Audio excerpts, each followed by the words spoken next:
Life doesn't happen to you, it happens for you.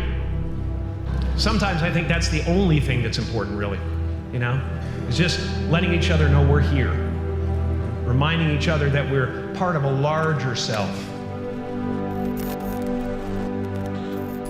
You are the vanguard of knowledge and consciousness, a new wave in a vast ocean of possibilities.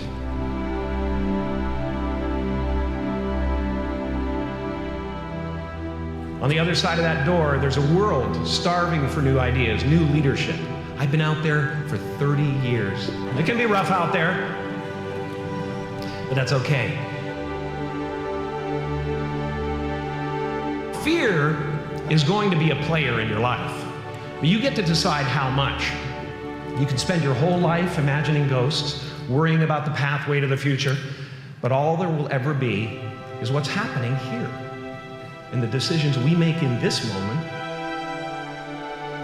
which are based in either love or fear.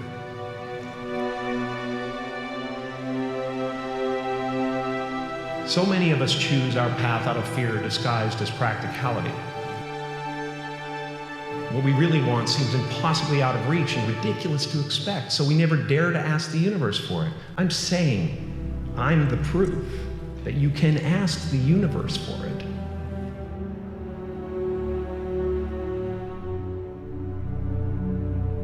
You can fail at what you don't want, so you might as well take a chance on doing what you love. I watched the effect of my father's love and humor and how it altered the world around me. And I thought, that's something to do. That's something worth my time.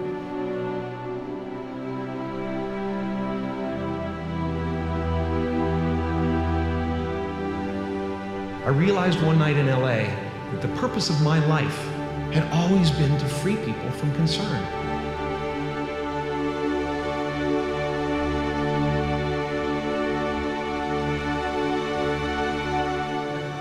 How will you serve the world?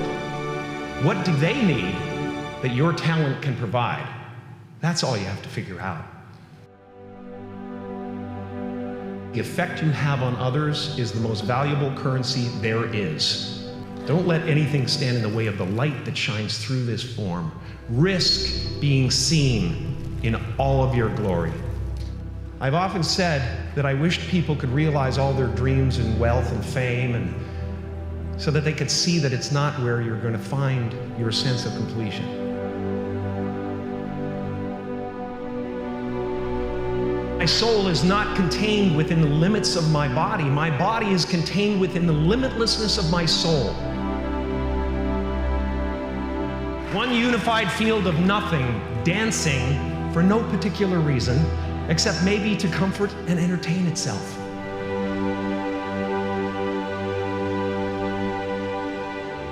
The imagination is always manufacturing scenarios, both good and bad, and the ego tries to keep you trapped in the multiplex of the mind.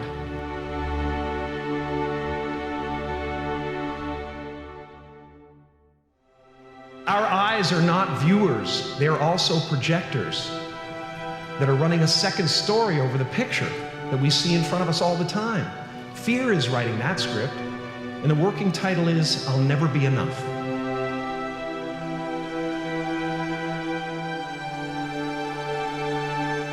No matter what you gain, ego will not let you rest. It will tell you that you cannot stop until you've left an indelible mark on the earth, until you've achieved immortality. Relax and dream up a good life. It's just about letting the universe know what you want and working toward it while letting go of how it comes to pass.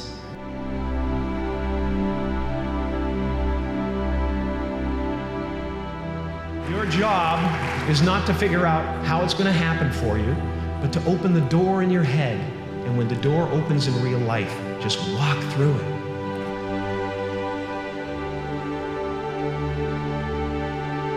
And don't worry if you miss your cue, because there's always doors opening. They keep opening. Take a chance on faith. Not religion, but faith. Not hope, but faith. I don't believe in hope. Hope is a beggar. Hope walks through the fire and faith leaps over it. You are ready and able to do beautiful things in this world. It's our intention. Our intention is everything. Nothing happens on this planet without it.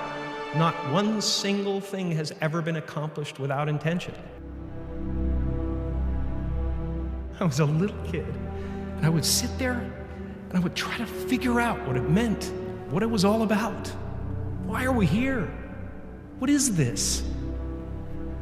And one day, I read something from Buddha that said that all spirituality is about relieving suffering. There are generations growing up right now who are learning to lie, that lying is okay, that you're supposed to hate half the country. You've got to get back to a place where we realize that a vote is not who you are. What we're doing, why we're building these abstract scaffoldings of who we are. You know, I'm a Canadian American, and I'm this, and I'm that, and I'm a Catholic, and I'm that, and it's all abstract stuff.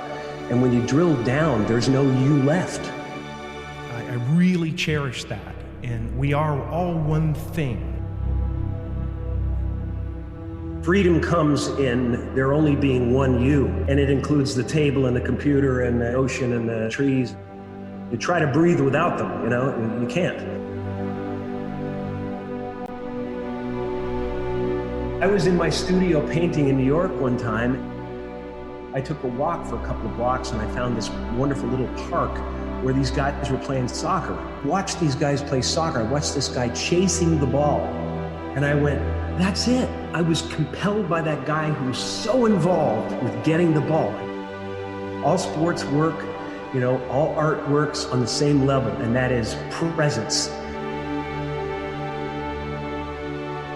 Meisner, one of the tenets of his technique is that if you are actually interested in what you're doing, you'll be interesting to watch.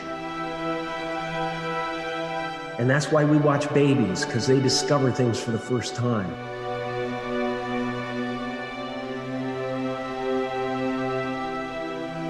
No one gets through this life, it's too challenging and there's too much stuff coming at us. We don't have the bandwidth to handle it. We have to find ways to escape it. We have to turn the gadgets off. We have to find moments in nature. Meditation is helpful, really helpful.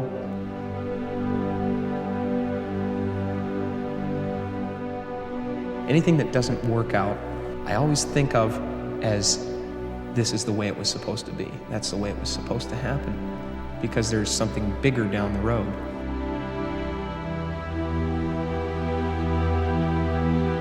I'm finding that people are, for the most part, accepting of another kind of way of looking at things or letting go of a character. I do believe in manifestation and power of that kind of stuff, but I don't believe that any of it matters. You know, this mattering is, to me, a human construct, born out of a need, the same need as you have to have, you know, deities and things like that. I believe in an energy of God. Everything is divine.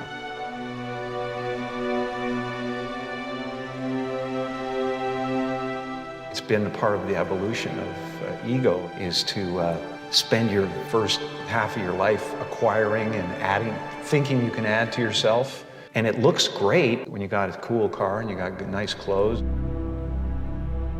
and you've done something that people admire, but it can never fulfill you. You can never be happy. You know what I mean? It's not where happiness comes from.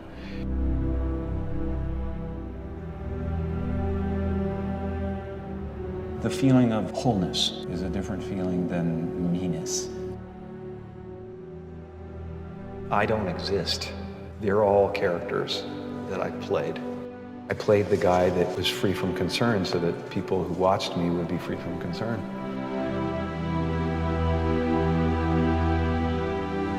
I'm not trying to tell the people how to live their lives. I'm just having fun trying to transmit that to the audience and trying to get people to feel that.